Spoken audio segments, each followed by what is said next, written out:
this week's studio vlog. So this week I've been painting most of the week, which has been like kind of boring, haven't super shown a lot of it, but I'm nearly done painting my ice cream animal collection, which means I just have to paint their little eye shines on, and then I can photograph them and get those photos edited, and then they'll be ready for when they're going to be restocked in the shop. But yeah, that's what I'm up to. Here's all the clay, all the little bits I have left over from my ice cream collection. So I'm actually going to put those away in my clay storage bin, which is kind of a fun system, so I'll show y'all.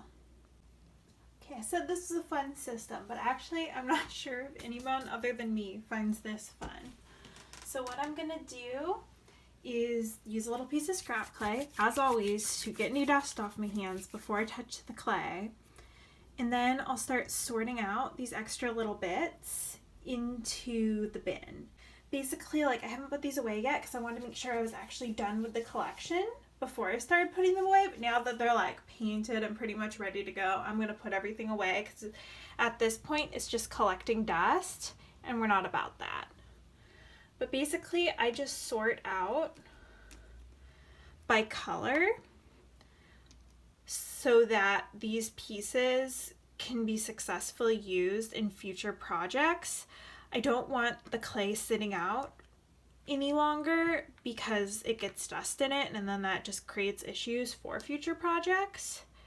So what I'm gonna do is sort it out. Actually, this is a color I mix into other stuff, so I will go put him away somewhere else. He doesn't belong in here.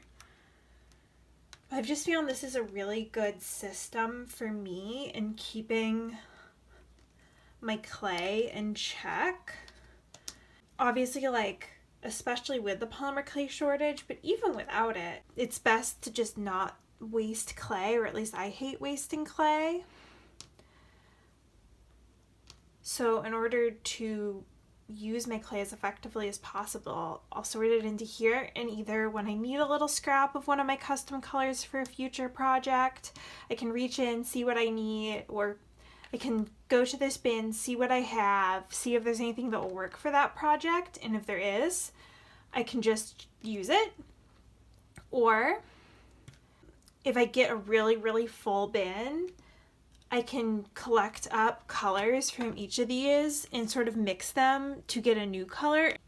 I have to get a little creative when I mix the colors up like that because, you know, you don't know quite what the mixed color will end up being. But I've done that before, and it's really like been an effective way to kind of get more clay, especially during a shortage, by just tearing apart my scraps. But it's one of those things that, you know, is helpful, and I like doing it, so this is how I store it. And because I make so much rainbow stuff, I found that for the most part all I use is the rainbow colors, and then if I'm doing like desserty stuff, for instance, those can go in. I do have some like darker colors, so I'll sort of put them in their own section. I think that's just plain black, so I'll put it in its own place. But this is what I got, and this bin system has just worked so well for me. I have a second bin I can also show you that holds pieces that aren't just scraps. They're like, for example, I have these little ice creams that are finished but that I didn't use. So those might go in my other bin because then I can use it for a future project. So I'll do that with a few of these little bits. But for the most part, I just sort of sort these out. Obviously, like, because I have less of the sort of more neutral colors, they'll just sort of get sorted roughly by color. But yeah, that's what I do with my scrap clay, and I found it's a really good system for me. And then any of these little bits that kind of have a lot of colors that are too mixed together to get apart, those will actually become my legitimate scrap clay that I use to like clean my hands or roll out my pasta machine and get the streaks off it. But for the most part, we are good to go. Things like this though that have sprinkles in them, like baked pieces of clay, are harder to actually save and use, but sometimes little testers like this, like I use these to figure out how my rainbow ice cream was gonna go. They just sort of are a product that gets rid of, but that's okay. But yeah, already I have way less scraps going on here because I was able to sort them out, and they'll just get used for future projects. And then here's my second scrap bin. This has things like unbaked canes, things I want to turn into extras, miscellaneous pieces that need to be made into something, blends that I didn't use the whole thing of. So I think these little ice creams will either go in here, or I could bake them first and then keep them in my other storage, which may be what I'll do. But this is also, you know, a great little system for holding pieces that can't be baked, like these fruit slices, because I still need to be able to like shape the clay itself so it can't be hard, but to not get dust on all these little pieces and be able to keep them in a storage unit that keeps them accessible for me when I need them. And then for pieces of clay that are just the basic, like this piece of black, I'll put back in my actual clay storage tray. So because that one isn't custom mixed, it can just go back where it came from. So this is one of them.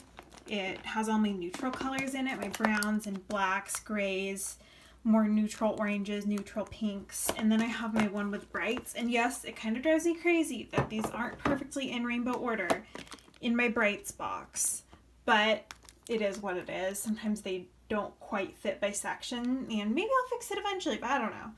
But yeah, like the little bit of red can just go back in here because it's just red and translucent, which is a pretty common mix for me, and I want to keep it where it belongs. And yeah, these are just the colors I have. So this is my storage solution. I should mention that if you're going to keep your polymer clay in plastic, make sure that you Google the recycling number that the plastic is, and make sure it's not one that has an adverse reaction to polymer clay. And if you're not sure, take a little piece of scrap clay and sit it on the plastic for a couple days and make sure that the clay doesn't melt it. All of these are plastics that I have tested and that I know work with my clay, all 4 boxes. But if you don't know, don't just go and stick all your clay in a plastic container because it could melt. So that's just your forewarning. Do a test first. You don't want to have all your clay be absolutely ruined, or your box be ruined for that matter. And then for those little pieces that couldn't be used, this is my scrap jar. This is kind of the last stage my clay gets to. And for context, I know it looks like, wow, that's maybe wasteful, but this is almost all the scrap clay I've accumulated over almost 5 years of being a full-time clay artist.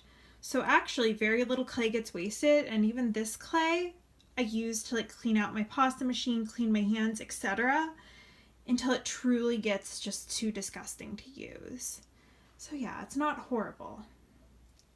And then the last thing I want to show you is actually what the clay itself was on. So this is a sheet of acrylic that I was sent by Michael's craft store to test out. And I don't think they sell this anymore. But what I've been using it for is to just put little pieces of clay on because it is like a clay safe thing. Obviously I still tested the clay on it even though it's made for clay because I'm a paranoid person. But this sheet of acrylic has been great for just carrying around all the colors of a collection on, not only because last week I had to carry my clay into our living room because of the heat wave. It was too hot to sculpt in my office, but also I can put it down on different parts of my desk and carry my colors kind of around, which before they would just coat the entire desk surface. I mean, I still have some little bits out. See, just chaotic mess is sort of my brand, you know. But I can just carry the little bits around, and it's super, super great so that I'm not individually moving, you know, hundreds of little pieces of clay every time I need more work surface. So far it's been working out really great for me.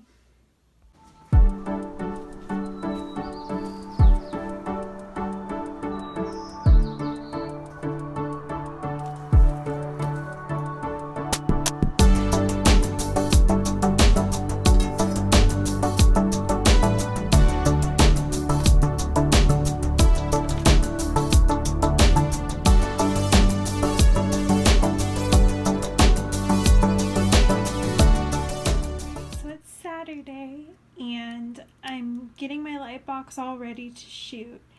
Basically, this is my very old digital camera that I shoot my shop photos on, just because I find it works a little better than my phone. So what I'm going to do is I'm going to put the battery in it, and once the battery's in it, the time is ticking. Because the camera is so old, the battery dies like crazy fast. So basically, the clock's ticking, and I gotta shoot all the photos of my critters because it takes so long to recharge. Yes, I need a new camera.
But yeah, I'm going to end this week's studio vlog here. I hope you enjoyed, and I'll see you next time.